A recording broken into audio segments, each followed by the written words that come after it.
കർത്താവിൽ ബഹുമാന്യ സഹോദരന്മാരെ,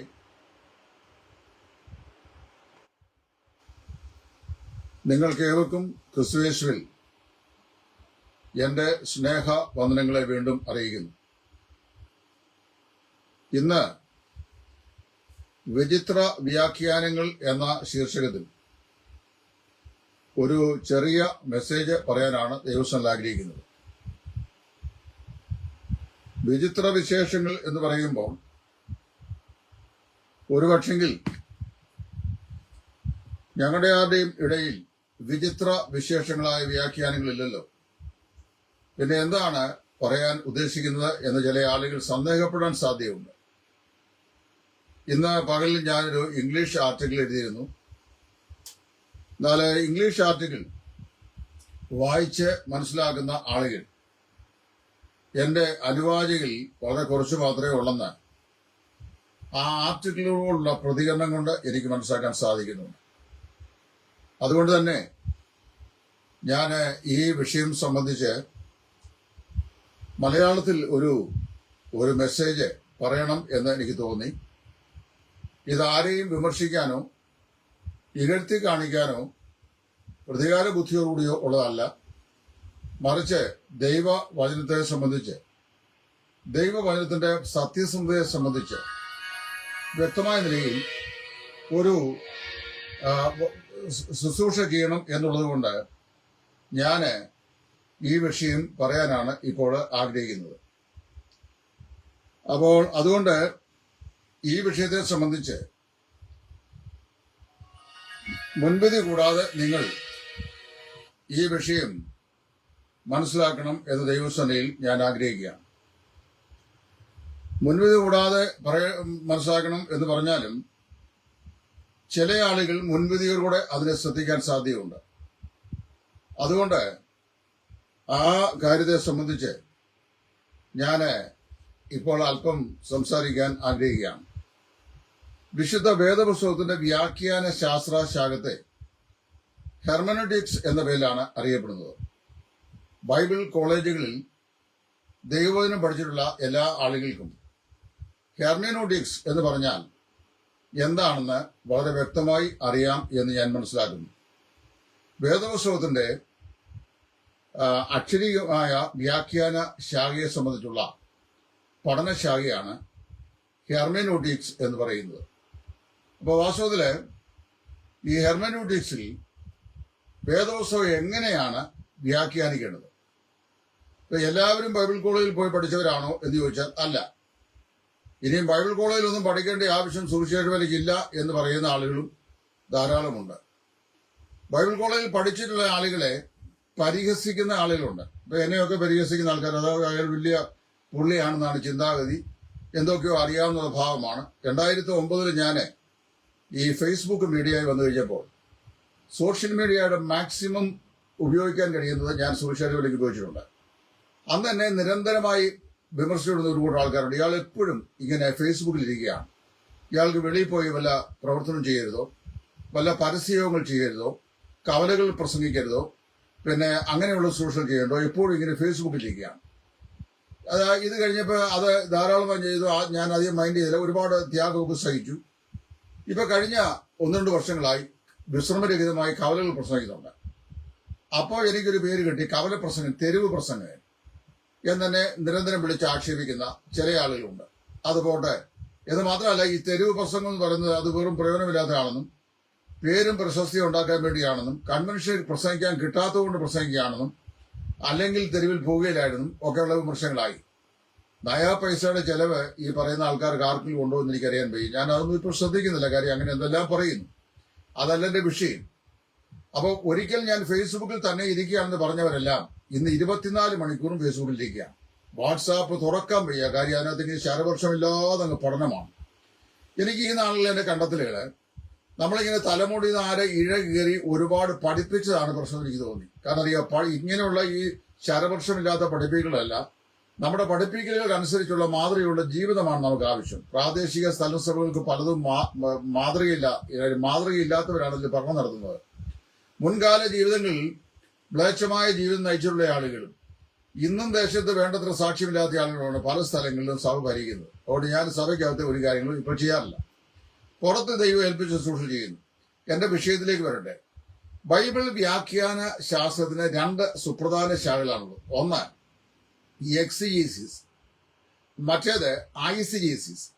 എന്താണ് ഈ എക്സിജീസിസ്, എന്താണ് ഈ ഐസിജീസിസ്? ഇത് രണ്ടും പറയാൻ ഞാൻ ആഗ്രഹിക്കുന്നു. ഈ എക്സിജീസിസ് എന്ന് പറഞ്ഞു കഴിഞ്ഞാൽ ഇന്റർപ്രറ്റിംഗ് ദ ടെക്സ്റ്റ് എന്ന് പറയാം. അതായത് ഒരു വേദഭാഗത്തെ അത് അങ്ങനെ തന്നെ നമ്മൾ എന്ത് ചെയ്യുക, വ്യാഖ്യാനിക്കുക, അത് വെളിപ്പെടുത്തി കൊടുക്കുക, അതിനകത്ത് എന്താണ് പറഞ്ഞിരിക്കുന്നത്. ഉദാഹരണം പറഞ്ഞു കഴിഞ്ഞാൽ, അറുക്കുവാനുള്ള ആളുകളെ പോലെ അവനെ കൊണ്ടുപോയി രോമം കത്തിരിക്കുന്നവരുടെ മുമ്പാകെ മിണ്ടാതെ നിൽക്കുന്ന കുഞ്ഞാട് പോലെ അവൻ അവരുടെ മുമ്പാകെ മിണ്ടാതെ നിന്നു. അവരുടെ താഴ്ചയിൽ അവർക്ക് ന്യായം കിട്ടാതെ പോയി. അവരുടെ തലമുറയെ വന്നേക്കും. ഇത് ഷാണ്ണൻ വായിക്കുന്നു, ഒന്നും മനസ്സിലാകുന്നില്ല. എങ്ങനെയാന്ന് ചോദിച്ചു കഴിഞ്ഞാൽ, ഞങ്ങളൊക്കെ മാർത്തമായിലും ഓർത്തഡോക്സിലും ഒക്കെ ആയിരുന്ന സമയത്ത് എന്ന് സുറിയാനി ചൊല്ലിയാൽ അതിന്റെ അർത്ഥം എന്താണെന്ന് അറിയാൻ വയ്യാതെ ഞങ്ങൾ മിനപോലും ബാധ മിനപോലും ബാത്മിൻ ആമീൻ എന്ന് പറയും. അത് ഇന്നും പറയാൻ അറിയാം. അതുപോലെയാണ് ഷണ്ണന്റെ സ്ഥിതി. അപ്പൊ ഫിലിപ്പോസ് ഷണ്ണോട് ചോദിച്ചു, do you understand what you read? നീ വായിക്കുന്നത് ഗ്രഹിക്കുന്നത്. അപ്പൊ അവൻ പറയാണ്, unless someone interpret it how shall I perceive? ഒരുവൻ വ്യാഖ്യാനിച്ചതല്ലാതെ ഞാൻ എങ്ങനെ ഗ്രഹിക്കും?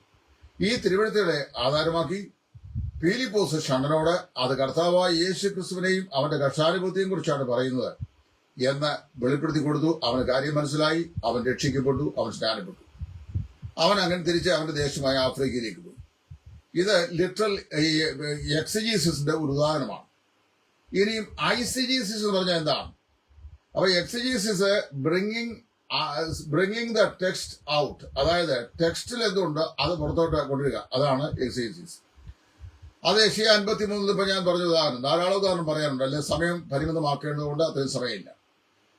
എന്താണ് ഈ ഐസിജീസിസ്? ഐസിജീസിസ് എന്ന് പറഞ്ഞാൽ an attempt to interpret under the text.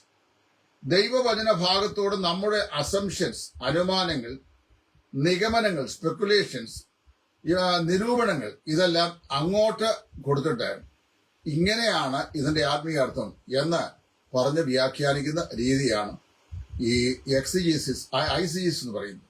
അപ്പൊ എക്സിജീസിസും ഐസിജീസിസും അത് നമ്മൾ അവലംബിക്കേണ്ട രീതിയാണ് എക്സിജീസിസ്. അത് തിരുവഴുത്ത് എന്ന് പറയുന്നു, അതിനെ വ്യാഖ്യാനിക്കുക. അതിനെ അതുപോലെ തന്നെ പറയാം. നമ്മുടെ ആലോചനകളും നമ്മുടെ നിരൂപണവും ഒക്കെ എങ്ങനെയാണെന്ന് പറയാൻ ശ്രമിക്കുന്നു. ഞാൻ ബ്രദറൻ പെന്തക്കോസ്റ്റൽ വിഭാഗങ്ങൾ, അവരാണല്ലോ ഈ വേദോത്സവം കൂടുതൽ വ്യാഖ്യാനിക്കുന്ന ആളുകൾ. ഈ രണ്ട് ശാഖയിലുള്ള 3 ആളുകൾ, അപ്പൊ ഞാൻ അവരുടെ ആരുടെയും പേരോട് പറയാൻ ആഗ്രഹിക്കുന്നില്ല, കാരണം അത് പറയുന്നത് ശരിയല്ലല്ലോ. എന്നാൽ അവരുടെ ഈ അങ്ങനെയുള്ള മെസ്സേജുകൾ യൂട്യൂബിൽ കിടപ്പുണ്ട്, അത് കേൾക്കുമ്പോൾ നിങ്ങൾക്ക് മനസ്സിലാവും. അങ്ങനെ 3 ആളുകൾ 3 വ്യത്യസ്ത സമയങ്ങളിൽ നൽകിയ 3 ഇന്റർപ്രിട്ടേഷൻസ്, അത് ഞാൻ ഐസിജീസിസിന് ഉദാഹരണമായി ചൂണ്ടിക്കാണിക്കാൻ ആഗ്രഹിക്കുകയാണ്. ഈ എക്സിജീസിസ് ഞാൻ പറഞ്ഞു എന്താണെന്ന്, bringing the text in to out. മറ്റേത് ഈ ഇന്റർപ്രറ്റിംഗ് ടു ദ ടെക്സ്റ്റ് ആണ്. ടെക്സ്റ്റിലേക്ക് നമ്മൾ നമ്മുടെ ആലോചനകളെ ഇന്റർപ്രറ്റ് ചെയ്യുകയാണ്. അങ്ങനെ വരുമ്പോൾ ഐസിജീസിന്റെ ശാസ്ത്രശാഖയിൽ വരുന്ന ഒന്നാണ് ഫിഗറേറ്റീവ് ഈ ഇന്റർപ്രിട്ടേഷൻ വരുന്നത്. അതായത് ഈ നിരൂപണാത്മകമായി, അല്ലെങ്കിൽ ഇത് പറയുന്നത് തന്നെ അതിന് വരുന്ന നിഴലും പൊരുളും സംബന്ധമായിട്ടുള്ള പല വ്യാഖ്യാനങ്ങളും. അപ്പോൾ നിഴലും പൊരുളുമായിട്ടുള്ള പല വ്യാഖ്യാനങ്ങളും ധാരാളം കടന്നുപോയിട്ടുള്ള ഒരു സമൂഹമാണ് ഈ ബ്രദറൻ പെന്തക്കോസ്റ്റൽ സമൂഹം. ഉദാഹരണം പറഞ്ഞു കഴിഞ്ഞാൽ, ഞങ്ങളുടെയൊക്കെ ബാല്യത്തിൽ സമാഗമന കൂടാരത്തെക്കുറിച്ച് സ്റ്റഡി ചെയ്തിട്ടുണ്ട്. സമാഗമന കൂടാരത്തെക്കുറിച്ച് പഠിക്കുമ്പോൾ സമാഗമന കൂടാരത്തിന്റെ ഈ തിരശീല, അതിന്റെ മൂടുവിരികൾ, കുറ്റി, കൊളുത്ത്, അന്താഴം, അതിന്റെ പ്രാകാരമറ, യാഗപീഠത്തിന്റെ കൊമ്പ്, തടിയെ, അതിന്റെ നിർമ്മാണം, അതിന്മേലുള്ള താമ്ര നിർമ്മിതമാക്കുന്ന കവചങ്ങള്, പിന്നെ അത് കഴിഞ്ഞ് താമ്രത്തൊട്ടി, ഇതിനകത്തുള്ള ഉപകരണങ്ങൾ മുഴുവന് ഒരു മഹാപുരുവിന്റെ ഇടക്കെട്ട്, നടുക്കെട്ട്, തലപ്പാവ്, അദ്ദേഹത്തിന്റെ അംശപടി, ഇങ്ങനെയുള്ള എല്ലാ സാധനങ്ങളും ക്രിസ്തുവിനും സഭയ്ക്കും നിഴല് എന്നുള്ള നിലയിലാണ് വ്യാഖ്യാനിച്ചിട്ടുള്ളത്. ഷാമുൽ റെഡൌട്ട് പോലെയുള്ള പ്രശസ്തരായിരിക്കുന്ന വിദേശ എഴുത്തുകാര് ഇതിന് ഈ നിഴൽകരിച്ച്, അല്ലെങ്കിൽ നിഴലും പൊരുളും എന്ന നിലയിൽ ഒരുപാട് ആപ്ലിക്കേഷൻ കൊടുത്ത് ഐസിജീസിസ് വ്യാഖ്യാനം ചെയ്തിട്ടുണ്ട്. അതൊക്കെയാണ് ആദ്യകാലങ്ങൾ പഠിച്ചത്. ഇനി അതിന്റെയൊക്കെ പറയുമ്പോൾ അതിന്റെയൊക്കെ ഒരു കൊണിക്ഷൻ നമ്മൾ പറഞ്ഞു പോയി കഴിഞ്ഞാൽ, കണ്ടോ, പിതാക്കന്മാർ അങ്ങനെയല്ല പഠിപ്പിച്ചത്, അതിന് വിപരീതമായി സംസാരിക്കുന്നു എന്നൊക്കെ പറഞ്ഞ് നമ്മളെ അറ്റാക്ക് ചെയ്യാൻ ആളുകൾ വരും. പിതാക്കന്മാരെ എന്തെല്ലാം കാര്യങ്ങൾ പഠിപ്പിച്ചു, അതല്ല അതുപോലെ തന്നെ വിഴുങ്ങേണ്ട ആവശ്യം നമുക്കുണ്ടോ? നമുക്ക് വേദപുസ്തകം വായിക്കാനും പഠിക്കാനുള്ള ത്രാണി ദൈവം തന്നിട്ടില്ലേ? അതുകൊണ്ട് നമ്മൾ അതാണ് ചെയ്യേണ്ടത്. അപ്പോൾ വാസ്തവത്തില് ഇവിടെ നമ്മൾ മനസ്സിലാക്കേണ്ട വിഷയം, അതിപ്രധാനമായ വിഷയം എന്താണെന്ന് ചോദിച്ചു കഴിഞ്ഞാൽ, ഞാൻ മനസ്സിലാക്കാൻ ആഗ്രഹിക്കുന്നത് രണ്ട് കാര്യങ്ങളാണ്. ഒന്ന്, ഈ ICGCs കൊണ്ടുള്ള അപകടം എന്തൊക്കെയാണ്. അതിലെ ഏറ്റവും പ്രധാനപ്പെട്ട ഒരു അപകടം എന്ന് പറയുന്നത്, ഇതില് നിഴൽവൽക്കരിച്ച് ഒരുപാട് കാര്യങ്ങൾ നിഴലായി ഇതിനകത്തിരിക്കുന്നു എന്ന് പറഞ്ഞു പൊരുളായി നമ്മൾ സ്വന്തമായി വ്യാഖ്യാനിക്കുക. അതിലൊന്നാണ് ഈ പഴയ നിയമ തിരുവെഴുത്തിന്റെ ഭാഗങ്ങളിൽ പറയപ്പെട്ടിരിക്കുന്ന പല കാര്യങ്ങളെയും നിഴലോ പൊരുളോ ആണെന്ന് പറയാത്തതിന് നിഴലും പൊരുളുമായി നമ്മൾ വ്യാഖ്യാനിക്കുന്നത്. അതിലൊന്നാണ് ഈ സമാഗമ കൂടാരം. പിന്നെ യഹോവയുടെ ഉത്സവങ്ങൾ സംബന്ധിച്ചൊക്കെ ഒരുപാടുണ്ട്, അതിലേക്കൊന്നും ഞാൻ പ്രവേശിക്കാൻ ആഗ്രഹിക്കുന്നില്ല. കാരണം ഇതെല്ലാം ദൈവവചനമാണെന്ന് നമ്മൾ വിശ്വസിക്കുന്നു. അപ്പോൾ തിരുവെഴുത്തിലെ കർത്താവിനെ കുറിച്ചുള്ള ഭാഗങ്ങൾ ധാരാളം ഉണ്ടെന്നും എനിക്കറിയാം. നമുക്കെല്ലാവർക്കും ആ കാര്യങ്ങൾ അറിയാം. ഇപ്പൊ ഞാൻ വായിച്ചപ്പോൾ സമാഗമന കൂടാരത്തെ സംബന്ധിച്ചുള്ള അതിന്റെ ലേവ്യ പുസ്തകത്തിന്റെ വ്യാഖ്യാനം പറയുന്ന ഗ്രന്ഥമാണ് എബ്രായലേഖനം. അത് സ്വർഗീയ കൂടാരത്തിലൊരു നിഴലെന്നാണ് അപ്പോസ്തലൻ പറയുന്നത്. അപ്പൊ ഈ പഴയ കൂടാരം എന്ന് പറയുന്നത് സഭയുടെ നിഴലല്ല, അത് സ്വർഗീയ കൂടാരത്തിന്റെ നിഴലാണ്. ഒന്ന് മനുഷ്യനിർമ്മിതമായത്, മറ്റേത് ദൈവം തന്റെ കൈപ്പണിയായി നിർമ്മിച്ചത്. ഒന്ന് പഴയ നിയമത്തിൽ അക്ഷരീയമായി വെളിപ്പെട്ടത്, മറ്റേത് പുതിയ നിയമത്തിൽ ഭാവിയിൽ ആത്മീയമായി വെളിപ്പെടുവാനുള്ളത്. ഇങ്ങനെയാണ് ഞാൻ മനസ്സിലാക്കുന്നത്. അതിന് അപ്പുറത്ത് കാര്യമൊന്നും എനിക്കറിയാൻ വയ്യ. അപ്പൊ ഏതായാലും അതൊക്കെ അവിടെ നിൽക്കട്ടെ. എന്നാൽ അതിനേക്കാൾ ഡേഞ്ചറസ് ആയിട്ടുള്ള രണ്ട് വ്യാഖ്യാനങ്ങൾ, അത് രണ്ടെണ്ണം ഞങ്ങളുടെ സഭാവിഭാഗങ്ങളിലും ഒരെണ്ണം ഈ അടുത്ത കാലത്ത് പെന്തക്കോസ്തിൽ പ്രമുഖനായിരിക്കുന്ന പാസ്റ്ററും പറഞ്ഞാണ്. പ്രമുഖനായ പാസ്റ്ററുടെ വിഷയം അബ്രഹാമിന്റെ വടി എന്നുള്ളതാണ്. അബ്രഹാമിന്റെ വടി. അപ്പൊ അബ്രഹാമിന് ദൈവം, അത് ഞാൻ പിന്നീട് പറയാം. അബ്രഹാമിന്റെ വടി എന്ന ആ വടിയുടെ പരമ്പരാഗതമായിട്ട് ഇങ്ങോട്ട് വടി ട്രാൻസ്ഫർ. അബ്രഹാം ഇസ്ഹാക്കിന് കൊടുത്തു, ഇസ്ഹാക്ക് യാക്കൂബിന് കൊടുത്തു, യാക്കൂബ് യോസേഫിന് കൊടുത്തു, യോസേഫ് മിസ്രയീമിൽ നിന്ന് പോന്നു കഴിഞ്ഞപ്പോൾ അത് മോശയ്ക്ക് കൊടുത്തു, മോശ അഹരോന് കൊടുത്തു. അഹരോന്റെ ആ വടി തളുത്തതായി തീർന്നു. പിന്നീട് ആ വടി പുഷ്പിച്ചു, അത് ഫലം കായ്ച്ചു. അപ്പം അങ്ങനെ ആ വടി പിന്നെ കർത്താവായ യേശുക്രിസ്തു ആണെന്ന് വ്യാഖ്യാനിച്ചു. നിങ്ങൾ അത് യൂട്യൂബിൽ കിടപ്പുണ്ട്, നിങ്ങൾക്ക് വായിച്ചാൽ മതി. എനിക്ക് വളരെ രസകരമായി തോന്നി. ഇനി അവിടെ നിൽക്കുന്ന വടിയെ ഞാൻ പിന്നെ പറഞ്ഞോളാം. ഇപ്പൊ ആദ്യം ഞാൻ പറയാൻ പോകുന്നത്, ഈ ന്യായാധിപന്മാരുടെ പുസ്തകത്തിലെ 7 ജാതികളെ വെട്ടിപ്പിടിച്ച് തോൽപ്പിച്ചാണ് ഇസ്രായേൽ മക്കൾ ഈ കനാൻ ദേശം അവകാശപ്പെടുത്തിയത്. കനാനിൽ അവർ ചെന്ന ശേഷം 110 വർഷക്കാലം 7 ജാതികൾക്ക് അവർ വീണ്ടും അടിമകളായി തീർന്നു. ആ സമയത്ത് അവർ പാപം ചെയ്തു, ജാതികൾക്ക് അവർ അടിമകളായി തീർന്നു. അപ്പോൾ അവർ യഹോവയോട് നിലവിളിച്ചു. ആ സമയത്ത് ദൈവം ഒരു വിടുവിക്കുന്ന ആളിനെ പറഞ്ഞയച്ചു. അവരെ ന്യായാധിപന്മാരുടെ പേരിൽ അറിയപ്പെടുന്നു. ആ വിടുവിക്കുന്ന ആളുകൾ രംഗത്ത് വന്നു, അവരെ വിടുവിച്ചു. പിന്നെയും അവർ ഇസ്രായേലിന്റെ ദൈവത്തിന് വിരോധമായി പാപം ചെയ്തു. അപ്പോൾ വീണ്ടും അവനെ വേറൊരു ജാതിയിൽ ഏൽപ്പിക്കുന്നു. അപ്പോൾ പിന്നെയും അവർ നിലവിളിക്കുന്നു. അപ്പോൾ ദൈവം ഒരു ഡെലിവറി അയക്കുന്നു. ഇതിങ്ങനെ തുടരുന്നു. അപ്പൊ ഏകദേശം 110 വർഷക്കാലം അവർ ഈ അടിമത്തിലേക്ക് പോയി. അതിലൊരു കൂട്ടം ആളുകളാണ് മിഡിയാനൈറ്റ്സ് എന്നത്, മിദ്യാന്യർ എന്ന് പറയുന്ന ആളുകൾ. അത് കനാൻ ദേശത്ത് ജീവിച്ചിരുന്ന ഒരു ജാതികളാണ്. ഫെലിസ്തര്, ഗിർഗസ്യര്, എബൂസ്യര്, മിഡിയനൈറ്റ്സ്, അമോറൈറ്റ്സ്, മോവാബൈറ്റ്സ് എന്നൊക്കെ പറയുന്ന ഓരോരോ ജാതി വിഭാഗങ്ങളിൽപ്പെട്ട ആളുകൾ. അതിൽ ഈ മിദ്യാന്യർ എന്ന് പറയുന്നൊരു പ്രത്യേക ആളുകളാണ്. ഇസ്രയേല്യര് അവരുടെ ഫീൽഡ് വിതച്ചും കൊയ്ത്തിനോടൊക്കെ അടുക്കുന്ന സമയമാകുമ്പോൾ അവരുടെ വിളവുകൾ നശിപ്പിക്കുക, അവരെ കഷ്ടപ്പെടുത്തുക, ഇങ്ങനെയൊക്കെ അവരെ വളരെ ഉപദ്രവിച്ച ആളുകളാണ് ഈ മിദ്യാനിയർ. അവരുടെ ആളുകളെ പിടിച്ചോണ്ട് പോവുക. അപ്പൊ ഇങ്ങനെ വന്നു കഴിയുമ്പോ ഇതിനൊരു വ്യാഖ്യാനം ഒരു ദേവദാസൻ പറഞ്ഞു. അപ്പൊ ഞാൻ ഈ വ്യാഖ്യാനത്തോട് നഖശികാന്തം വിയോജിക്കുന്നു. എന്നാൽ വ്യക്തിയോട് യാതൊരു വിരോധമില്ല. കാര്യം ഓരോരുത്തർക്കും ഓരോ ഇന്റർപ്രിട്ടേഷൻസ് ഉണ്ട്. അത് വ്യക്തികളെ നമ്മൾ അത് ഒന്നും നോക്കേണ്ട കാര്യമില്ല. ഞാൻ വ്യാഖ്യാനത്തെയാണ് പറയുന്നത്. അപ്പൊ അദ്ദേഹം പറയുന്നു, മിഡിയാൻ എന്ന പേരിന്റെ അർത്ഥം സ്ട്രൈഫ്, അതായത് ശണ്ട അല്ലെങ്കിൽ കലഹം എന്നാണ്. ഇസ്രായേൽ സമം ദൈവത്തിന്റെ ജനം. അപ്പൊ ദൈവത്തിന്റെ ജനമായ ഇസ്രായേലിനെ അദ്ദേഹം താരതമ്യപ്പെടുത്തുന്നത് ആത്മീയ കൂട്ടമായിരിക്കുന്ന ഈ ദൈവസഭയോടാണ്. അതിനെ നമ്മുടെ ഇടയിൽ ഈ ആത്മീയ ഇസ്രായേൽ എന്നൊക്കെ പറയാറുണ്ട്. There is no such statement the Bible. അത് ഞാൻ റീപ്ലേസ്മെന്റ് തിയോളജി, അതേക്കുറിച്ച് ഒരു വീഡിയോ ചെയ്തിട്ടുണ്ട്. അത് ചെയ്യുമ്പോൾ did church of God replace the Israelites, അതായത് ദൈവസഭ ഇസ്രായേലിനെ റീപ്ലേസ് ചെയ്തോ എന്നുള്ള ഒരു പഠനശാഖയെ നൽകിയിട്ടുണ്ട്. റീപ്ലേസ്മെന്റ് തിയോളജി എന്നാണ് അറിയപ്പെടുന്നത്. അപ്പൊ അതിനകത്ത് ഞാൻ വളരെ വ്യക്തമായി പറഞ്ഞിട്ടുണ്ട്, ഇസ്രായേൽ ഒരു സെപ്പറേറ്റ് എൻറ്റിറ്റിയാണ്, സഭ വേറൊരു സെപ്പറേറ്റ് എൻറ്റിറ്റിയാണ്. സഭ ഒരു പുതിയ നിയമ സൗധമാണ്. ഇസ്രായേലിന് പകരമുള്ളതല്ല സഭ. ആത്മീയ ഇസ്രായേൽ എന്നുള്ള പേര് യോജിച്ചതുമല്ല. നമ്മൾ ആത്മീയ ഇസ്രായേലും അല്ല, നമ്മൾ പുതിയ നിയമ സൗധമാണ്. സഭ വേറെ, ഇസ്രായേൽ വേറെ. അപ്പൊ ഇസ്രായേലിനെയാണ് ഈ മിദ്യാനികൾ പിടിച്ചോണ്ട് പോയത്.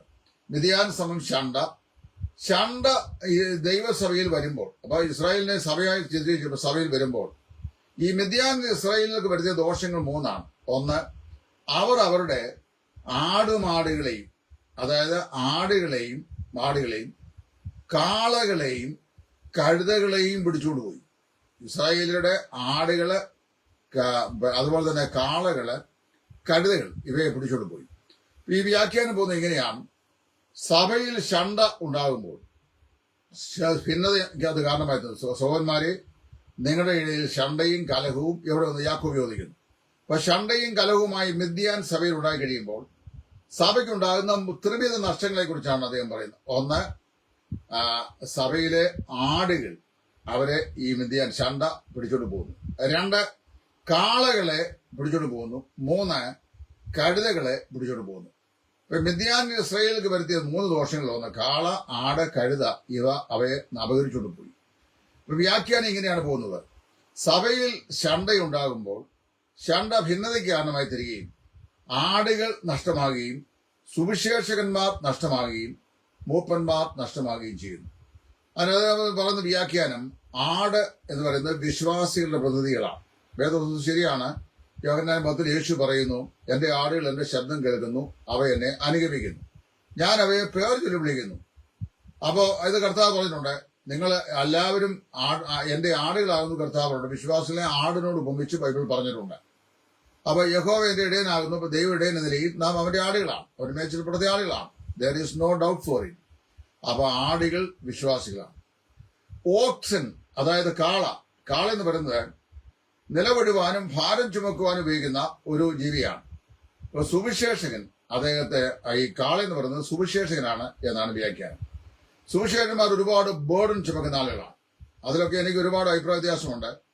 എന്നെ പോലെ മൈക്ക് സെറ്റും ചുമന്ന് ഈ 65-ാമത്തെ വയസ്സിൽ കവലകൾ പ്രസംഗിക്കാൻ നടക്കുന്ന നമ്മുടെ വമ്പന്മാരാരും അല്ലെങ്കിൽ ഒരുമാതിരിപ്പെട്ടവരാരും നമ്മുടെ പൊതു ശുശ്രൂഷകളിൽ പ്രയോജനപ്പെടണമെന്ന് ആഗ്രഹിക്കുന്നവരാരും എന്നോട് സഹകരിക്കാൻ ഇഷ്ടപ്പെടാതെ അകന്നു നിൽക്കുന്ന പുറജാതിക്കാരനെ പോലെയുള്ള എന്നെ ഭാരം ചുമക്കുന്നു എന്ന് പറഞ്ഞു കഴിഞ്ഞാൽ അത് അതിന്റെ അതിശോക്തിയൊന്നുമില്ല. കാര്യം ഞാൻ ആ ഭാരം ചുമക്കുന്നുണ്ട്. എന്നാല് ദൈവജനത്തിന്റെ ഇടയിലുള്ള യാതൊരു മാലിന്യത്തെ സംബന്ധിച്ചും ദുഷിച്ച സഭാഭരണ വ്യവസ്ഥിതിയെ സംബന്ധിച്ചും ദൈവം ആക്കി വെക്കാത്ത സ്ഥാനത്ത് കയറിയിരുന്നുകൊണ്ട് ദൈവസഭയെ പരിപാലിക്കുന്നതിനെ സംബന്ധിച്ചും വ്യക്തിഗതമാകുന്ന ജീവിതത്തിന്റെ അശുദ്ധിയെ സംബന്ധിച്ചും യാതൊന്നും പരാമർശിക്കാതെ തേൻ പുരട്ടിയ ദോശ പോലെ എണ്ണ തേച്ചതുപോലെ പ്രസംഗിക്കുന്ന സുവിശേഷകന്മാർക്ക് യാതൊരു ഭാരവുമില്ലെന്ന് മാത്രമല്ല, ഇന്ന് വരെ അവർ ഭാരം അനുഭവിച്ചിട്ടുമില്ല. അവരെ കാളയോട് താരതമ്യം ചെയ്യുന്ന കാളയ്ക്ക് പോലും നാണക്കേടാണ്. അപ്പം വാസ്തവത്തിൽ ഇതൊക്കെ വിളിച്ചു പറയുന്നവരാണ് കാളയെ പോലെ വാസ്തവത്തിൽ കഷ്ടപ്പെടുന്നത്. കാരണം ഇപ്പോൾ ഉദാഹരണം പറഞ്ഞാൽ ഇത് ഈ അയോഗ്യന്മാർ സഭ പരിപാലിക്കുന്നു. അത് പറഞ്ഞു കഴിഞ്ഞാൽ ഈ അയോഗ്യന്മാരെല്ലാം ഒറ്റക്കെട്ടായി നമ്മളെ ഒറ്റപ്പെടുത്തും. ജീവിത വിശുദ്ധിയെക്കുറിച്ച് പ്രസംഗം കഴിഞ്ഞാൽ അശുദ്ധി ജീവിതത്തിലുള്ളവർ, അങ്ങനെ ജീവിച്ചുള്ള ആളുകൾക്ക് നമ്മുടെ വിരോധമുണ്ടാകും. അവർ നുണപ്രചരണം നോക്കുക, നമുക്കെതിരായിട്ട് ചെയ്ത് ആളുകളെ വശീകരിച്ച് തെറ്റിദ്ധാരണ പരത്തി സ്വഭാവഘാതകം ചെയ്ത് അങ്ങനെ വെച്ചേക്കും. ഒരു നന്മയും ജീവിതത്തിൽ ഉണ്ടാകുകയില്ല. പിന്നെ എങ്ങനെ ഇത് പറയുമ്പോൾ അതൊക്കെ പറയുമ്പോൾ അത് പറയുന്നവരാണ് ഈ ഭാരം ചുമക്കുന്നത്. അതിൽ നന്നായിട്ട് 2 ഷോൾഡറിലും ഭാരം ചുമക്കാൻ ദൈവം എന്നെ ഏൽപ്പിച്ചിട്ടുണ്ട്. ഞാൻ ഇതുവരെ ചുമന്നുകൊണ്ടിരിക്കുകയാണ്. അപ്പം കാളസമം സുവിശേഷൻ. ഇനി 3ാമത്തെ വ്യാഖ്യാനം, കഴുത സമം മൂപ്പൻ. അതെന്നെ വളരെ ചിന്തിപ്പിച്ചു. വിശ്വാസി ആട് എന്ന് പറഞ്ഞു കഴിഞ്ഞാൽ നമുക്കൊരു പരിധി വരെ സമ്മതിക്കാം. സുവിശേഷകൻ കാള എന്ന് പറഞ്ഞാൽ ഭാരം ചുമക്കുന്ന, സുവിശേഷ ഭാരം ചുമക്കുന്നയാളെന്ന നിലയിൽ വേണ്ടി വന്നാൽ അത് നമുക്ക് സമ്മതിക്കാം. എന്നാൽ ഈ കഴുത മൂപ്പൻ എന്ന് പറഞ്ഞാൽ സമ്മതിക്കാൻ പറ്റുമോ? ഏതെങ്കിലും സഭയിലെ മൂപ്പന്മാരെ കഴുതകൾ വിളിച്ചു കഴിഞ്ഞാൽ, ഇത് കഴുത പോയിട്ട് നമ്മൾ ഒന്നും വിളിക്കുന്നില്ല, വേറെ ചുമ്മാ മൂപ്പന്മാരെന്ന് ഞാൻ ചില ആളിനെ കുറിച്ച് പറഞ്ഞു. കാര്യം മൂപ്പന്റെ യാതൊരു ഗുണവും മണവും ഇല്ലാതെ ആകാശത്തിന്റെ കീഴിലെ ഒരു ഗുണവും, തിമോഥെയോസിന്റെ 1-ാം ലേഖനം 3-ാം അധ്യായത്തിലും തീത്തോസ് 1-ാം അധ്യായത്തിലും പറയപ്പെടുന്ന ഒരു ഗുണവും, ഏക ഭാര്യ എന്നതിന് അപ്പുറത്ത് വേറെ ഒരു ഗുണവുമില്ലാത്ത, നിരന്തരമായി മറ്റുള്ളവരെ ഉപദ്രവിച്ചുകൊണ്ടിരിക്കുന്ന, പൈശാചികത പ്രവർത്തിച്ചുകൊണ്ടിരിക്കുന്ന ഒക്കെ ആളുകള് സഭകളൊക്കെ ഹൈജാക്ക് ചെയ്ത് അത് മൂപ്പനാണെന്ന് പറഞ്ഞു കഴിഞ്ഞാൽ, ഇപ്പൊ മൂപ്പനല്ല, പിന്നെ ദൈവം ആക്കി വയ്ക്കാത്തവനാണെന്ന് പറഞ്ഞു കഴിഞ്ഞാൽ അത് വലിയ വിരോധമാണ്. ഇനി അങ്ങനെയുള്ള ആളുകളെ ഞാൻ കഴുതെന്ന് പറഞ്ഞു കഴിഞ്ഞാൽ അവർ സമ്മതിക്കുമോ? അല്ലെങ്കിൽ ഏതെങ്കിലും വളറങ്കാർ സഭയുള്ള മൂപ്പന്മാരെ ആ മൂപ്പന്മാർ സമം കഴുതകൾ എന്ന് പറഞ്ഞാൽ ഏതെങ്കിലും ആളുകൾ സമ്മതിക്കും? അവരോട് മരണ പര്യന്തം വിരോധം ഉണ്ടാകും. മരിക്കുന്നത് വരെ ഒരു ശവസംസ്കാരം സൂക്ഷിക്കുമ്പോൾ ഇവരെ വിളിക്കാൻ പാടില്ലെന്ന് പൊതുവെ ഒരു അണ്ടർസ്റ്റാൻഡിങ് അടിയിൽ കൂടെ വെച്ചിരിക്കും. പിന്നെ മിടുക്കന്മാരാരെയും നമ്മളെ അങ്ങനെ ഒരു ധാരണയുള്ളവർ അറിയാവുന്നുണ്ടെങ്കിൽ നമ്മുടെ അകലത്ത് പോലും അടുത്ത് വരികയില്ല. അറിയാവോ, അയാളെ ഒന്നും കൂട്ടത്തിൽ കൂട്ടാൻ കൊള്ളാത്ത ആളാണ്, അയാൾ വിമർശകനാണ്, വിഘടനവാദിയ എന്നൊക്കെ പറയും. പെണ്ണുപിടിക്കാൻ പോകുന്നവനെ, മോഷ്ടിക്കുന്നവനെ, വിസാഖാച്ചവടം ചെയ്യുന്നവനെ, അയോഗ്യമായി ജീവിക്കുന്നവനെ, കള്ളു കുടിക്കുന്നവനെ, പിന്നെ ഇങ്ങനെയുള്ള തോന്നിയാഭാസങ്ങൾ ചെയ്യുന്ന ആളുകളാണെങ്കിൽ അവർക്ക് പ്രശ്നമില്ല. മര്യാദയ്ക്ക് ദൈവത്തെ അനുസരിക്കണമെന്ന് പറഞ്ഞാൽ അവൻ വിഘടനവാദിയാണ്, കൊള്ളരുതാത്തവനാണെന്നൊക്കെ പറയും. അങ്ങനെയാണ് യെശയ്യാവ്, യിരെമ്യാവ്, ഏലിയാവ്, യോഹന്നാൻ സ്നാപകൻ, മോശ, അപ്പോസ്തലനായ പൗലോസ് ഇവിടെയും വിഘടനവാദികളായിരിക്കണമല്ലോ. അതായിക്കോട്ടെ, സാരമില്ല, നമ്മൾ സമ്മതിച്ചു. അപ്പം മിദ്യാൻ സമം ഷണ്ട, ഇസ്രായേൽ സമം സഭ. ഷണ്ട സഭയിൽ ഉണ്ടായിക്കഴിഞ്ഞാൽ നഷ്ടങ്ങൾ: 1 ആട്, 2 കാള, 3 കഴുത.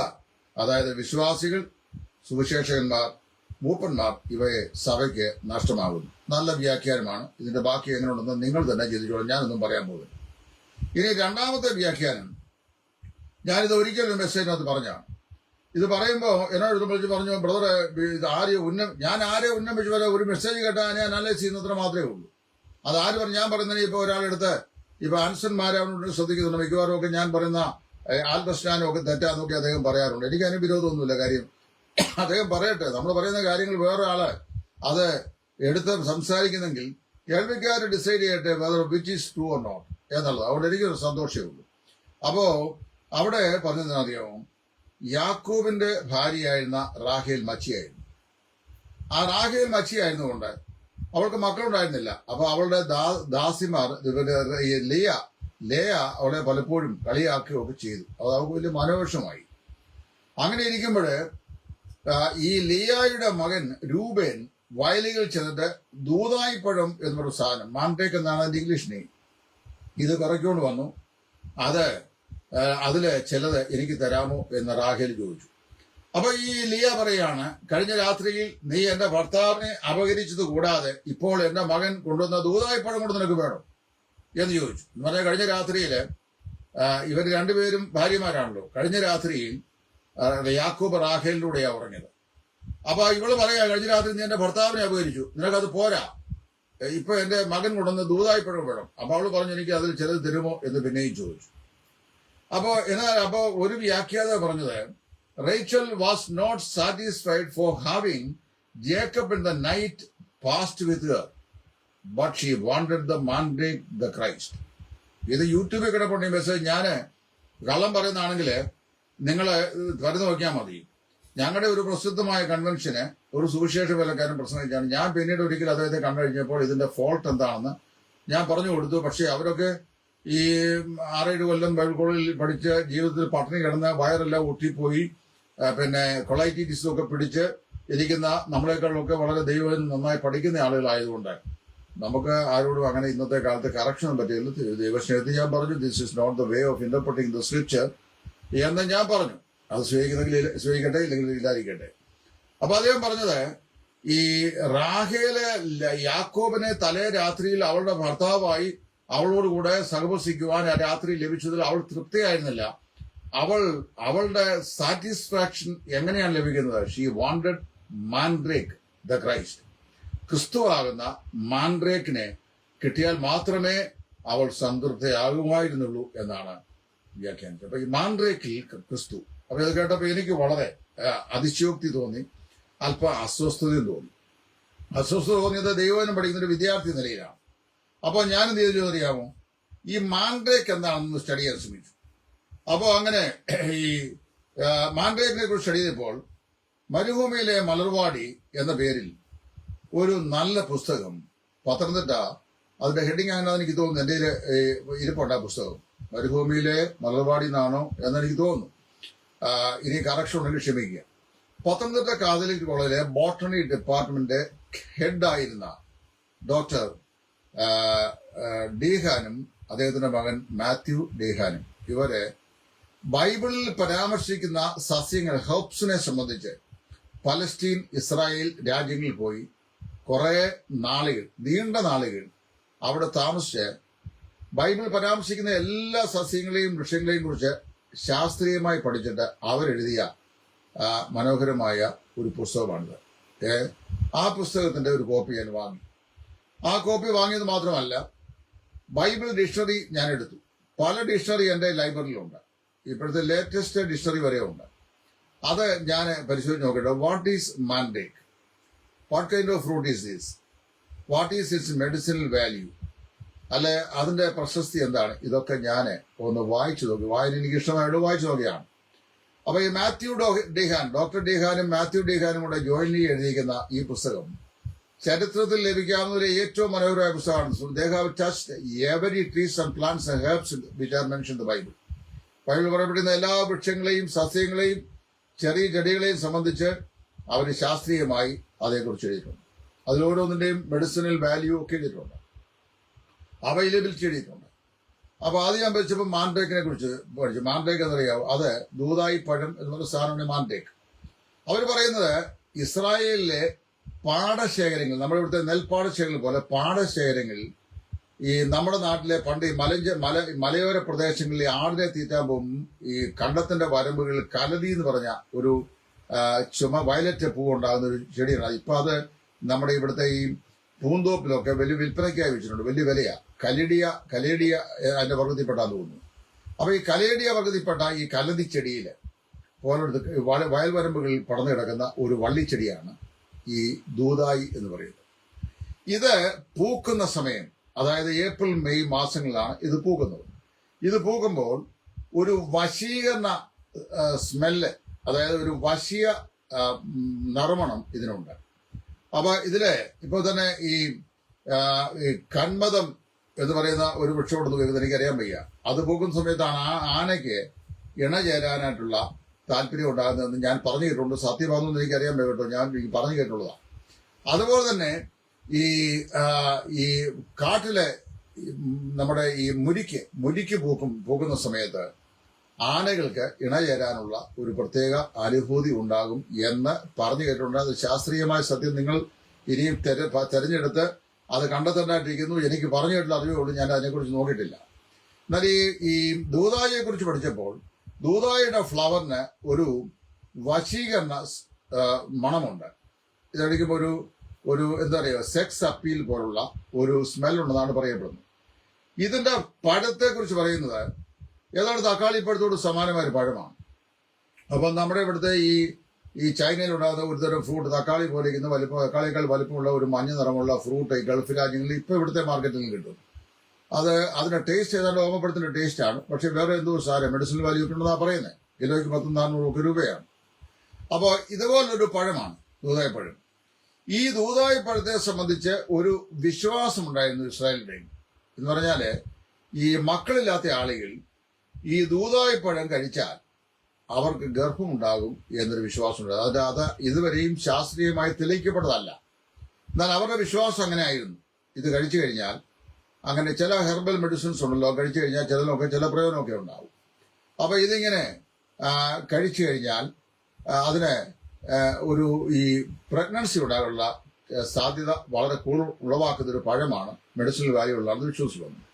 ഈ റാഹേൽ മച്ചിയായിരുന്നുകൊണ്ട് അവളെ ഈ ദൂതായിപ്പഴം ലിയയുടെ ചോദിച്ചു അവളുടെ മകൻ രൂപൻ കൊണ്ടുവന്നത്. ഇനി എന്താണ് ഈ ദൂതായി നോക്കി. ദൂതയെക്കുറിച്ച് ഞാൻ ഈ ബൈബിൾ ഡിക്ഷണറി പരിശോധിക്കുകയും ഈ പറയപ്പെട്ട മാത്യു ഡിഹാന്റെ പുസ്തകം പരിശോധിക്കുകയും ചെയ്തു കഴിഞ്ഞപ്പോൾ എനിക്ക് മനസ്സിലാക്കാൻ കഴിഞ്ഞത് മാത്യു ഡിഹാൻ അത്രയും വ്യക്തമായി അതിനെക്കുറിച്ച് എഴുതില്ല. എന്നാൽ ഈ ബൈബിൾ ഡിക്ഷണറിക്കകത്ത് എഴുതിയിട്ടുണ്ട്. അതായത് ഒരു നാച്ചുറൽ വയാഗ്രയ, അതായത് അതിന്റെ മെഡിസിനൽ വാല്യൂ എന്ന് പറയുന്നത് പ്രൊഫ്യൂസ് ഇജാക്കുലേഷന് സഹായകമായിരിക്കുന്ന ഒരു മെഡിസിനൽ വാല്യൂ ഉള്ള ഒരു പഴമാണ് ഇതെന്നാണ് പറയപ്പെടുന്നത്. അപ്പൊ ഈ ദൂതായിപ്പഴം തരാമോ എന്ന റാഹേൽ ചോദിച്ചതിന്റെ പിന്നിലെ ചേതോ വികാരം ഒരു പക്ഷെങ്കില് യാക്കോബിന്റെ ഇവളെ മച്ചിയാണല്ലോ, മക്കളുണ്ടാകുന്നില്ലല്ലോ.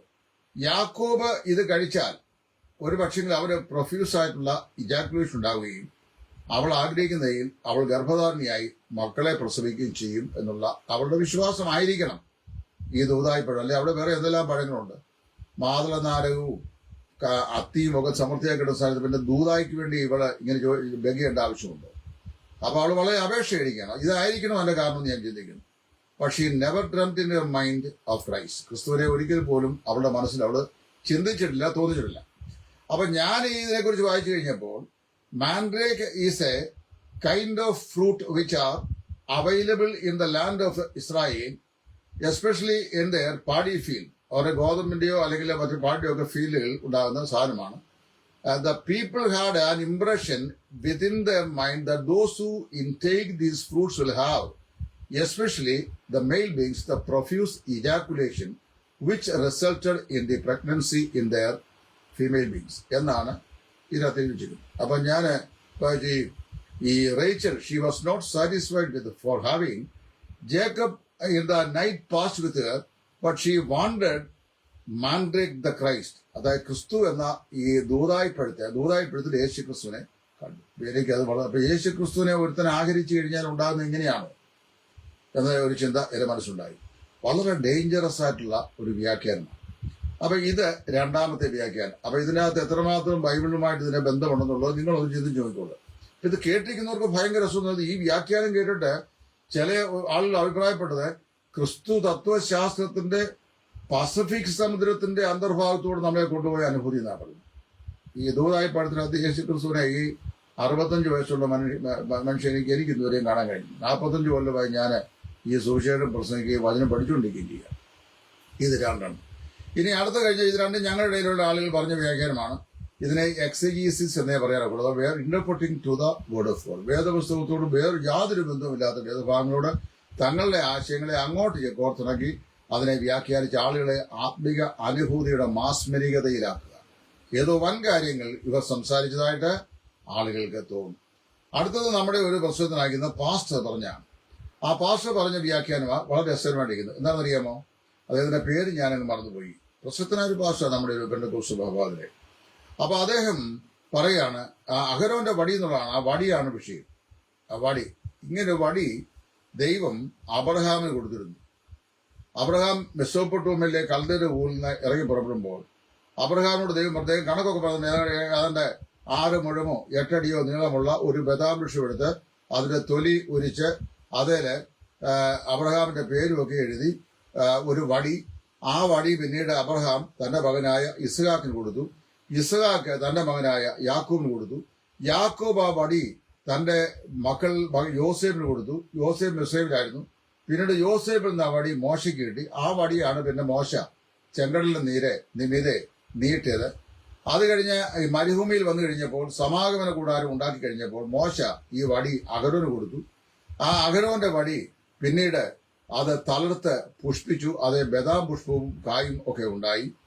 അങ്ങനെ ആ വടി പിന്നീട് അങ്ങനെ അത് പിന്നെ കർത്താവായ യേശു ക്രിസ്തു അത് പര്യവസാനിക്കുന്നു. ഇവർ പറഞ്ഞ അബ്രഹാമിന്റെ വടി ഇങ്ങനെ തലമുറയായി ഇങ്ങനെ കൈമാറി ഒടുവിൽ വന്ന് അത് മോശ മുഖാന്തരായ അഹരോൻ മുഖാന്തരമായി പിന്നീട് ഇസ്രായേലിലെ പുരോഹിതന്മാർക്കും ഒടുവിൽ കർത്താവായി യേശു. അങ്ങനെ നമുക്ക് വേണ്ടി കാൽവറിയാകുന്ന മരത്തിൽ മരിച്ച കർത്താവായ യേശു ക്രിസ്തു എന്നാണ് ഈ പാസ്റ്റർ ഒടുവിൽ കൊണ്ടുവന്ന് ഇതിനെ സ്ഥാപിക്കുന്നത്.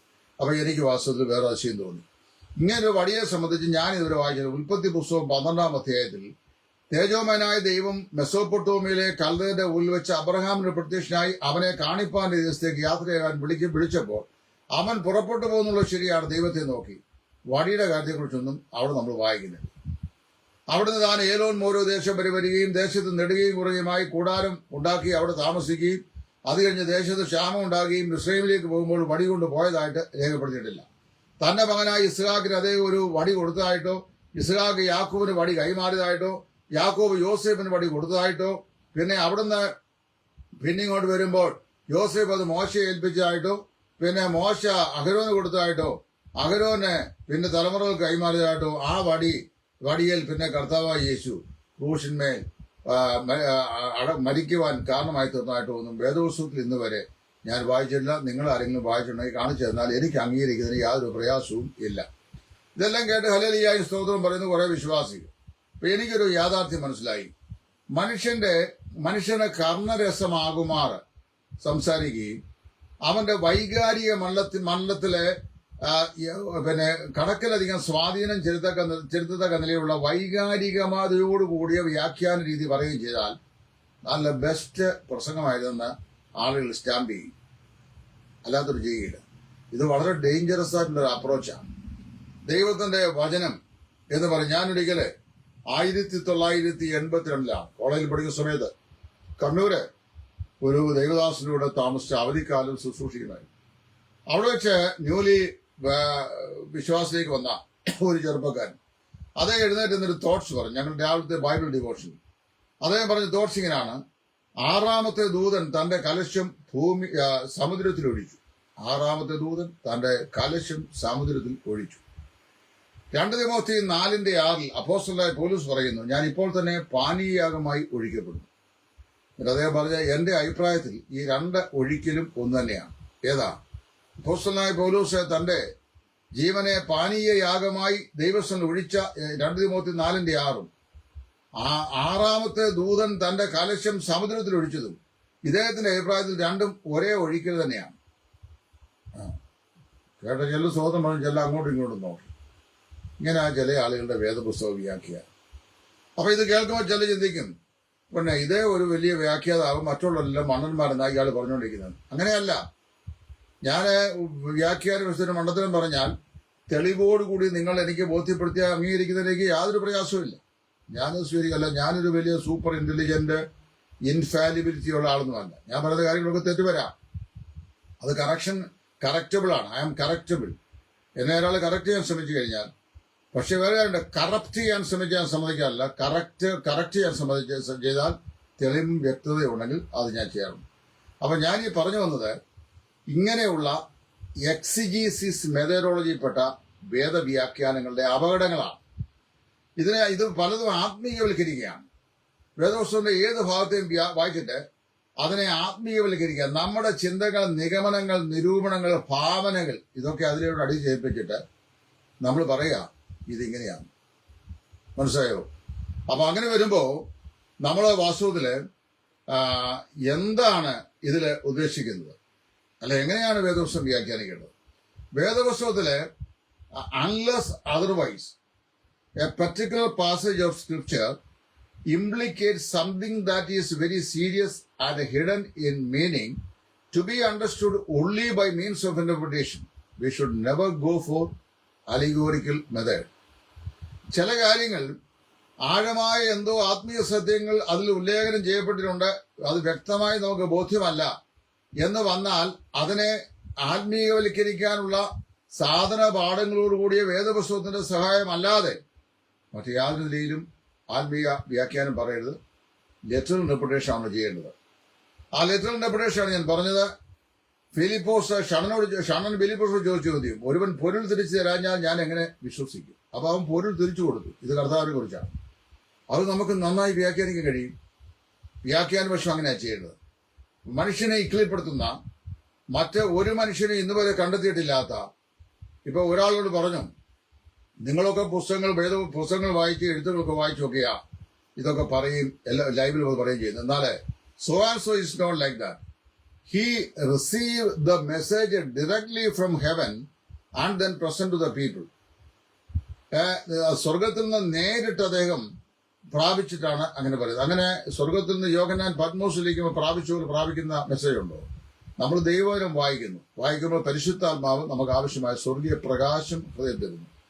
ആ പ്രകാശം വേദപുസ്തകത്തിന്റെ വ്യാഖ്യാന ശാസ്ത്ര ശാഖയ്ക്ക് വിരുദ്ധമാകാത്ത നിലയിൽ നമ്മളത് വ്യാഖ്യാനിച്ച് മനസ്സിലാക്കും. ഇപ്പോഴും നമുക്ക് വ്യാഖ്യാനിച്ചാൽ ഗ്രഹിക്കാൻ കഴിയാത്ത ഒരുപാട് കാര്യങ്ങൾ ബൈബിളുണ്ട്. പ്രത്യേകിച്ച് വെളിപ്പാട് പുസ്തകത്തിൽ പറയപ്പെട്ട കാര്യങ്ങൾ. ഞാൻ വെളിപ്പാട് പുസ്തകം സംബന്ധിച്ച് ധാരാളം പുസ്തകങ്ങൾ വായിച്ചിട്ടുണ്ട്, ഇപ്പോഴും എൻ്റെ കയ്യിലുണ്ട്. പക്ഷേ നാളിത് വരെ അതിനകത്തെ പല ഭാഗങ്ങളും, പ്രത്യേകിച്ച് 6-ാം അധ്യായം മുതൽ 18-ാം അധ്യായം വരെയുള്ള അധ്യായങ്ങളിൽ പറയപ്പെടുന്ന സിംബോളിക് ആയിട്ടുള്ള പല കാര്യങ്ങളും വെദർ ഇറ്റ് ബി സോ അങ്ങനെ തന്നെയാണോ എന്നതിനെ സംബന്ധിച്ച് ഇപ്പോഴും എനിക്ക് അജ്ഞതയുണ്ട്. കാരണം ഓരോരുത്തരും ഓരോ അഭിപ്രായങ്ങളാണ് പറയുന്നത്. മർമ്മം മഹദിയാം ബാബിലോൺ കത്തോലിക്ക സഭയും അതിന്റെ ആസ്ഥാനമായിരിക്കുന്ന പോപ്പിന്റെ ആസ്ഥാന സ്ഥലമാണെന്നൊക്കെ വ്യാഖ്യാനിച്ച ആളുകളുണ്ട്. I don't know whether it is so. നമുക്കറിയാൻ വയ്യ. 7 കൊമ്പും 10 തലയും തലയിൽ രാജമണിയുടെ മഹാസർപ്പം, അങ്ങനെ സർപ്പത്തെ നമ്മൾ സൂയിൽ പോലും കണ്ടിട്ടില്ല. അത് എന്താണെന്നുള്ളത് വാസ്തവത്തിൽ ഇന്നും മനസ്സിലാക്കാൻ സാധിക്കുന്നില്ല. അതൊരു 10 കിങ്ഡം ഫെഡറേഷൻ എന്നും യൂറോപ്യൻ എക്കണോമിക് കോമൺ മാർക്കറ്റ് എന്നൊക്കെ പറഞ്ഞ് ധാരാളം വ്യാഖ്യാനങ്ങൾ ഞാൻ കേട്ടിട്ടുണ്ട്. പക്ഷേ none of these things comes in total correlation to the interpretation methodology of the word of God. അത് മനസ്സിലാക്കണം. അപ്പം ഞാൻ ദീർഘിപ്പിക്കുന്നില്ല. ഇവിടെ ഞാൻ പറഞ്ഞതെന്ന് വെച്ചാൽ നിങ്ങൾ ആരും ഏതെങ്കിലും ഒരു സുഹൃതത്തോടു കൂടിയ വ്യാഖ്യാനം കേട്ടിട്ട് അത് അങ്ങനെയാണെന്ന് ചിന്തിച്ച് നിങ്ങൾ അതിൽ വശംബദരാകുന്നതിന് മുമ്പ് ബെറിയൻസ് വിശ്വാസികളെ പോലെ ആയിരിക്കണം. അവരെ കുറിച്ച് പറയുന്ന they were nobler than those who were in Thessalonica. Our തെസ്സലോനിക്കയിലുള്ളവരെക്കാൾ ഉത്തമന്മാരായിരുന്നു. Not only they heard the word of God, but they searched to see whether it was so. അത് അങ്ങനെ തന്നെയാണോ എന്ന് തിരുവെഴുത്തുകളെ പരിശോധിക്കും. നമ്മുടെ മുമ്പാകെ ഈ അബ്രഹാമിന്റെ തലമുറയായി കൈമാറിയ വടിയെക്കുറിച്ച് ഇവിടെ ഈ പൗരോഹിത്യ സഭകളുടെ പരമ്പരാഗതമായ പൗരോഹിത്യത്വ ശുശ്രൂഷയുടെ കൈമാറിനെ സംബന്ധിച്ചൊരു നസ്രാണി പാട്ടവർക്കുണ്ട്. ഓർത്തഡോക്സാർക്കുള്ള ആദ്യ ആചാര്യത്വം കൈക്കൊണ്ട് അഹരോൻ മോശയോട് ഒന്നിച്ച് കറിയായ്ക്ക് അത് നൽകി. മോശ കറിയായി യോഹന്നാനേകി, യോഹന്നാൻ കർത്താവിനും കർത്താവിന്റെ സ്ത്രീകന്മാർക്കും സ്ത്രീകന്മാർ നാനാജാതി ആൾക്കാർക്കും കൊടുത്തുന്നായി പൗരോഹിത്യ പാട്ട് പറയുന്നു. അപ്പം അതിനകത്തെ രണ്ട് അബദ്ധങ്ങൾ മനസ്സിലാക്കണം. ഒന്ന്, ആദ്യ ആചാര്യത്വം കൈക്കൊണ്ട് അഹരോനും മോശയും പുരോഹിതന്മാരായിരുന്നു. ആദ്യ ആചാര്യത്വം കൈക്കൊണ്ട് അഹരോൻ മോശയോട് ഒന്നിച്ച് അഹരോനും മോശയും കഴിഞ്ഞ് പിന്നെ അത് നേരെ പോകുന്നത് സെഖറിയായ്ക്കാണ് പുരോഹിതൻ, യോഹന്നാന്റെ അപ്പൻ. യോഹന്നാൻ പുരോഹിതനായിരുന്നില്ല, അവൻ പ്രവാചകനായിരുന്നു. ഇവനെ യോഹന്നാൻ കർത്താവായി യേശുവിന് കൊടുക്കുന്ന പൗരോഹിത്യം. ഞാൻ വായിച്ച 110 സംഖ്യയിൽ എണീക്കുന്നത്, നീ മൽക്കീസദേക്കിന്റെ ക്രമപ്രകാരം എന്നേക്കും പുരോഹിതൻ എന്ന യഹോവ സത്യം ചെയ്തു അനുദവിക്കുകയില്ല. അപ്പൊ അവന്റെ പൗരോഹിത്യം എന്ന് പറയുന്നത് മൽക്കീസദേക്കിന്റെ പൗരോഹിത്യത്തിന്റെ ക്രമമാണ് എന്ന് പറഞ്ഞ് which has no beginning or end. ആദ്യ വിഹീനമാകുന്ന പൗരോഹിത്യ വ്യവസ്ഥ കർത്താവിനുള്ളത്. പക്ഷേ ഇത് യോഹന്നാൻ കർത്താവ് കൊടുക്കുന്ന ഒരുപാട്. എന്നിട്ട് യോഹന്നാൻ കർത്താവിനും കർത്താവ് സ്ലീഹന്മാരും നാനാജാതി ആൾക്കാർ എന്ന് പറഞ്ഞവരാണ് ഈ അബ്രഹാമിന് കൊടുത്ത വടി ഇങ്ങനെ വന്നു കാൽവറിയിൽ വരെ വരുന്നത്. ഇതൊക്കെ തെറ്റായ വ്യാഖ്യാന രീതികളാണ്. നമ്മൾ വഞ്ചിക്കപ്പെടരുത്, ചതിക്കപ്പെടരുത്. ഇന്ന് നമ്മൾ ദൈവത്തിന്റെ വചനം വായിക്കുക. വചനം വായിച്ചിട്ട് സ്വതന്ത്രമായി പഠിക്കാൻ അവരെ അനുവദിക്കുക. അവർ പഠിക്കട്ടെ, പരിശുദ്ധാത്മ സഹായത്തോടെ ദൈവം പഠിക്കട്ടെ. സംശയങ്ങളുണ്ടെങ്കിൽ അത് തിരുവെഴുത്തിന്റെ അടിസ്ഥാനത്തിൽ അത് ദൂരീകരിക്കട്ടെ. അതിനായിരിക്കട്ടെ നമ്മുടെ സകല പരിശ്രമവും. ദൈവം ഞാൻ പ്രസന്റ് ചെയ്ത ഈ കാര്യങ്ങൾ ഒരു ബയാസ് കൂടാതെ ഞാൻ പറഞ്ഞു, പൊതു നന്മയ്ക്ക് വേണ്ടി ഞാൻ പറഞ്ഞു. അത് ആരും പ്രത്യേകിച്ച് ഹർട്ടാകേണ്ട ആവശ്യമില്ല. സത്യതാണ്, there are two interpretation methodologies relevant among the so-called Brethren and Pentecostal believers. One is exegesis, which is bringing the text into out, and the second is eisegesis, that is interpreting to the text. ഒന്ന് തിരുവെഴുത്തിനെ വ്യാഖ്യാനിക്കുന്നു, മറ്റേത് തിരുവെഴുത്തിലേക്ക് വ്യാഖ്യാനങ്ങൾ അടിച്ച് ഏൽപ്പിക്കപ്പെടുന്നു. നമുക്ക് ആവശ്യമായത് literal interpretation ആണ്, അതായത് എക്സിജീസിസ് ആണ് ആവശ്യം. തിരുവെഴുത്ത് സ്പഷ്ടമായി പറയുന്ന കാര്യങ്ങളെ സ്പഷ്ടമായി അസേർട്ട് ചെയ്യുക. അതിനാണ് ദൈവം നമ്മെ നിയോഗിച്ചിരിക്കുന്നത്. ദൈവമായ കർത്താവ് ഈ സ്റ്റഡി ദൈവം പഠിക്കുന്ന ഏവർക്കും ഒരു അനുഗ്രഹത്തിനും ഒരു പുനർവിചിന്തനത്തിനും ഇടയാക്കട്ടെ എന്ന് ആത്മാർത്ഥമായി പ്രാർത്ഥിക്കുന്നു. നിങ്ങൾക്കെല്ലാവർക്കും നന്ദിയെ അറിയിക്കുന്നു. ദൈവം ഏവരെയും അനുഗ്രഹിക്കട്ടെ. ക്രിസ്തുവിൽ നിങ്ങളുടെ കൂട്ടുസഹോദരൻ സുവിശേഷകൻ ടൈറ്റസ് ഫ്രം ഇടയാറുള്ള. Thank U.